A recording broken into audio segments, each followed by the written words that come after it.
Pemirsa, Bali kehilangan salah satu seniman drama gong lawas asal Banjar Galiran, Desa Subagan, Karangasem, yakni Niputu Sulastri, 64 tahun.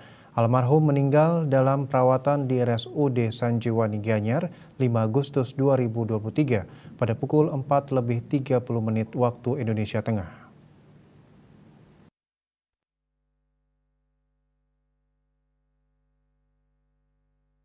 Putu Sulastri yang dikenal sebagai seniman multiperan, peran liku, dayang, dan permaisuri sejak tahun 1970-an ini meninggal karena mengidap penyakit komplikasi yaitu penyakit ginjal, paru-paru, dan diabetes.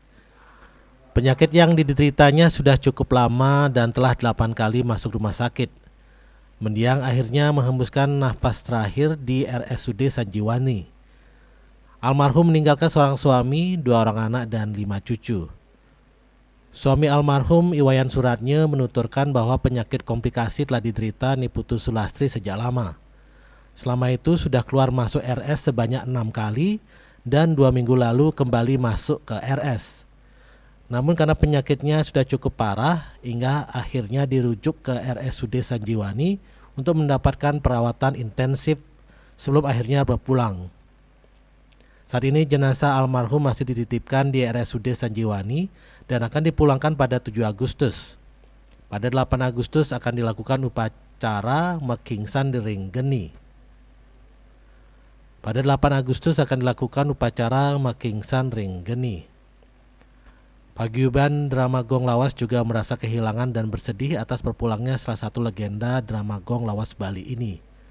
Ketua Paguyuban Drama Gong Lawas, Sana Agung Gede Oke Aryana mengatakan, Niputu Sulastri adalah sosok pemain drama gong legenda yang dikenal sebagian besar masyarakat Bali pecinta drama gong.